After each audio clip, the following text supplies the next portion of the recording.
Born in poverty is not a sin or crime, but to adjust with it is disgusting.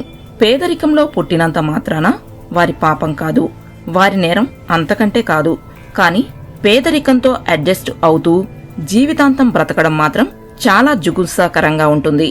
విద్యావంతులుగా లేని తల్లిదండ్రులు పొలం పనులు చేసుకుంటూ దుర్భర జీవితం గడిపితే వారికి పుట్టిన పిల్లలు ఆ పేదరికంలోనే మ్రగ్గాల, పశువులలో పశువులుగా బ్రతకాల. పేదరికంలో పుట్టినంత మాత్రాన వాళ్ళు పాపం చేసినట్లు కాదు, నేరం చేసినట్లు అసలే కాదు. కాని వాళ్ళు పుట్టిన పేదరికంలోనే మరణించాలా? Birth is not in our hands, death is not in our hands, but between the birth and death everything is in our hands. జనన మరణాలు మన చేతుల్లో లేవు, కాని జననం మరణం మధ్య గల ప్రతిదీ మన చేతుల్లోనే ఉంటుంది. Aimless life is a crime, where there is a will there is a way. వారు పేదరికం నుండి బయటపడుటకు మార్గము లేదా అంటే ఉంది. పేదరికం నుండి బయటపడవేసే వజ్రాయుధం విద్య. విద్య లేనివాడు వింత పశువు. విద్య అనే వజ్రాయుధంతో పేదరికాన్ని ఖండాలుగా ఛేదించి ఐఏఎస్, ఐపీఎస్, ఐఎఫ్ఎస్, ఐఆర్ఎస్ లాంటి అత్యున్నత కొలువులు పొందిన వారెందరో ఉన్నారు. ఎందరికో స్ఫూర్తిగా నిలిచారు.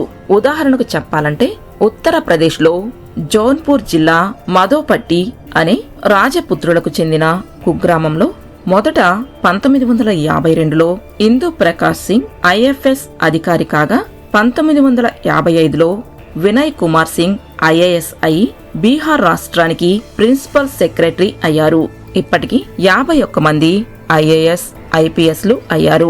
ఆ ఊరు భారతదేశంలో అత్యధిక ప్రోటోకాల్ కార్లు కలిగిన ఊరుగా, ఐఏఎస్లను తయారు చేసే ఫ్యాక్టరీగా పేరుగాంచింది. ఆ ఊర్లో 75 ఇండ్లుంటాయి. విశేషం ఏమిటంటే ఏ రకమైన కోచింగ్ సెంటర్స్ ఆ ఊర్లో లేవు. వెలుగుతున్న దీపం ఇంకొక దీపాన్ని వెలిగిస్తుంది. సెంటు రాసుకున్న వాడి వెంట ఉంటే మనకు కూడా అదే సెంటు వాసన వస్తుంది. అదేవిధంగా 4 రోజులు సహవాసం చేస్తే వారు వీరవుతారట. ఇంకా చెప్పాలంటే ఏ గూటి చిలక ఆ గూటి పలికే పలుకుతుందట. Nothing is impossible in the world, everything is possible. Impossible అనే పదమే ఐఆమ్ పాసిబుల్ అని చెబుతుంటుంది. ఐకు ఎంకు మధ్య అపాస్ట్రఫీ పెడితే ఐఎమ్ పాసిబుల్ అవుతుంది కదా.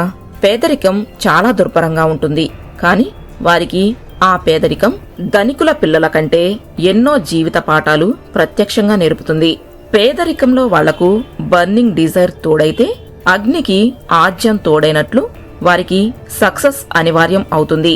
వారు అన్స్టాపబుల్ అవుతారు. కొంతమంది వారి తల్లిదండ్రులు అన్ని వస్తువులు సమయానికి ఏర్పరుస్తుంటే ఎందుకు చదవాలో అర్థం కాక ఫ్యాన్ కిందో ఏసీలోనో బాగా తిని నిద్రపోతూ దురలవాట్లకు లోనైన వారు ఎందరెందరో ఉన్నారు. వీళ్లను బాయిలర్ కోళ్లతో పోల్చితే పేదరికంలో పుట్టి ఎన్నో ఎదురు దెబ్బలు తిన్నవాళ్లు పందెం కోళ్లలాగా నాటుకోళ్లుగా పోటీలో నెగ్గుకొని రాగలుగుతారు. మరి బాయిలర్ కోళ్లు పందానికి పనికొస్తాయా? ఎప్పుడైతే పేదవాడు బాగా చదివి ర్యాంక్ సాధిస్తాడో ఆ పేదవాని గెలుపు ప్రపంచానికి బాగా వినిపిస్తుంది. కసితో కృషి చేస్తే ఏ గెలుపైనా మన వాకిలి వద్దకు రావాల్సిందే. పేదరికం విజయానికి అడ్డు కాదు. There is no shortcut for success, only the hard work అన్నారు. అడ్డదారులలో వచ్చే విజయం చాలా తాత్కాలికమైనది, చాలా టెన్షన్లతో కూడినది. పరుగెత్తి పాలు త్రాగే కంటే నిలబడి నీళ్లు త్రాగడం మంచిది అంటారు కదా. పేదరికం గురించి కొన్ని సామెతలు. Poverty is the parent of revolution and crime. Aristotle చెప్పినట్లు పేదరికం అనేది విప్లవానికి, నేరానికి తండ్రి. Poverty is not an accident. పేదరికం అనుకోకుండా జరిగే ప్రమాదం లాంటిది కాదు. కూడు, గూడు, గుడ్డ లాంటి మినిమం బేసిక్ నీడ్స్ లేకపోవడమే పేదరికం. కృషితో నాస్తి దుర్భిక్షం అన్నారు. అంటే కృషి చేస్తే ఎవ్వరికి దుర్భిక్షం ఉండదు. కృషి ఉంటే మనుషులు ఋషులవుతారు, మహా ఋషులవుతారు అన్నారు వేటూరి గారు. పేదరికం నుండి బయటపడిన వారంతా మోటివేట్ అయినవారు, సెల్ఫ్ డిసిప్లిన్ కలిగి ఉన్నత చదువులు చదివిన వారంతా పేదరికాన్ని జయించిన వారే. Hats off to them. మరి ఇటువంటి వీడియోస్ కోసం మా ఛానల్ని సబ్స్క్రైబ్ చేయండి.